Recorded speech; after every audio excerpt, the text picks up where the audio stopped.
Wall Street. You hear that name and you think money, power, the New York Stock Exchange, the 2008 crash, billions changing hands in milliseconds. But here's what nobody visualizes when they hear Wall Street. A wall, an actual physical wall, 4 meters tall, sharpened logs driven into the mud, reinforced with earthworks and cannons, stretching from the Hudson River to the East River across the narrowest point of Lower Manhattan. The place we now call New York had a different name: New Amsterdam. Population, 800 people. Not 800 per block, 800 total. A tiny Dutch outpost clinging to the southern tip of an island, surrounded by forces that wanted them gone. So I did something unusual. I used AI to digitally remove every skyscraper, every street, every layer of asphalt from Lower Manhattan. I wanted to see what was actually there before the money arrived. What I found wasn't civilization's triumph. It was civilization's panic. Would you survive in a city where your enemy isn't a competitor or a market crash, but the forest itself? Where every sunset brings genuine terror? Let me know in the comments, and if you want to see more Reconstructed, hit that subscribe button. Let me show you the wall that became the most famous street in the world. If we start at the Hudson River waterfront and walk east, the first thing you'd encounter is the wall itself. The wall. This wasn't a fence. This wasn't a property line. This was a fortification. 12-foot logs, sharpened to points, driven 4 feet into the ground. Behind them, earthwork ramparts high enough to position cannons. In front of them, a defensive ditch. The whole structure ran 2,340 feet from river to river. That's about half a mile of "we are terrified." Here's what shocks me when I study the construction records. They built this in just over 2 months. That's insane engineering speed for 1653. Why the rush? Because beyond this wall was wilderness. Dense, old-growth forest that had never been cut. Swamps, rocky outcrops, and somewhere out there, English colonists who wanted this land, and indigenous nations who had occupied it for thousands of years. New Amsterdam in 1653 lived under constant threat. Who built it? The governor, Peter Stuyvesant. The one-legged tyrant conscripted everyone. Free citizens, soldiers, and enslaved Africans. About 40% of the construction crew. This detail matters because Wall Street's literal foundation was built partially by enslaved labor. That part doesn't make it into the financial documentaries.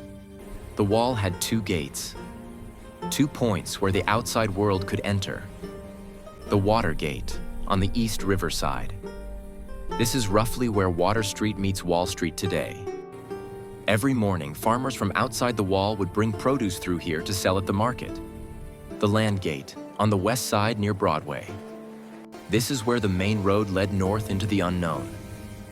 Stand at that intersection today, Broadway and Wall Street, and you're standing where guards checked papers, where travelers nervously looked over their shoulders, where the civilized world ended. Thousands of workers pass through these spots every morning now. Not one of them knows they're walking through a gateway that separated worlds. Let me take you through the Land Gate and show you the contrast.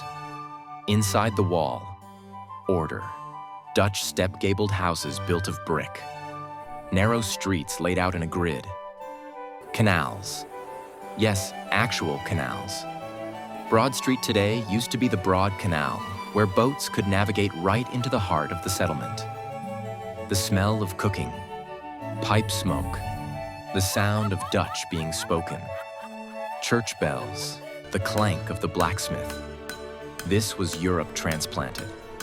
Now if we turn around and look north through the gate, nothing. Wilderness.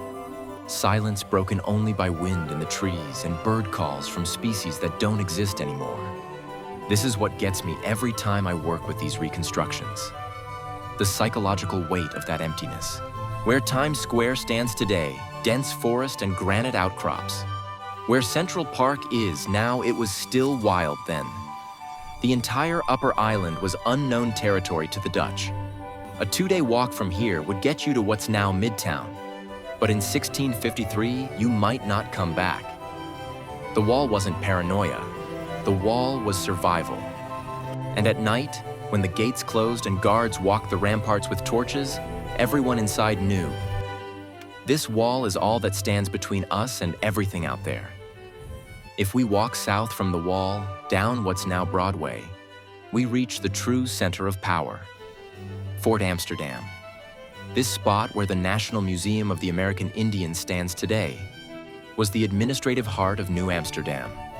The fort, the governor's residence, the armory. This is where Peter Stuyvesant ruled with an iron fist. Stuyvesant was not a diplomat. He was a company man, the Dutch West India Company sent to make this colony profitable by any means necessary. He lost his leg fighting the Spanish in the Caribbean, replaced it with a silver-adorned peg leg, and never got any friendlier. He's the one who ordered the wall built. From the fort's ramparts, you could see everything. The harbor, the walls stretching across the island's width, the vulnerable gates, and down by the waterfront, just south of here, the gallows, the whipping post, the pillory. Right where tourists now buy hot dogs in Battery Park, New Amsterdam displayed its justice. Public, brutal, meant to maintain order in a settlement that was always one panic away from chaos. This wasn't a city. It was a fortified trading post pretending to be a city. The whole purpose of New Amsterdam was profit, fur trading, timber, the Dutch West India Company's Manhattan office.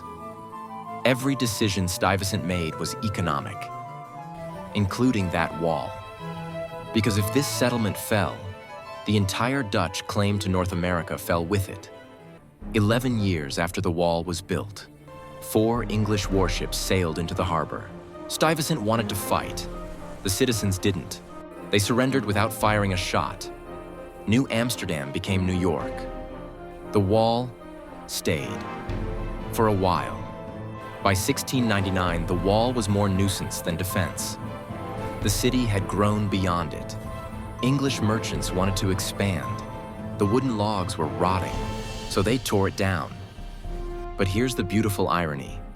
They recycled the stones from the bastions, the foundation points where the wall was anchored, used them to build a new city hall on the exact same street, Federal Hall, where George Washington was inaugurated as the first US president, where the Bill of Rights was drafted, standing on rubble from a wall built by Dutch colonists to keep the English out. The physical wall disappeared, but the street kept the name. And then something unexpected happened. The street that was born from fear became the street that the whole world fears.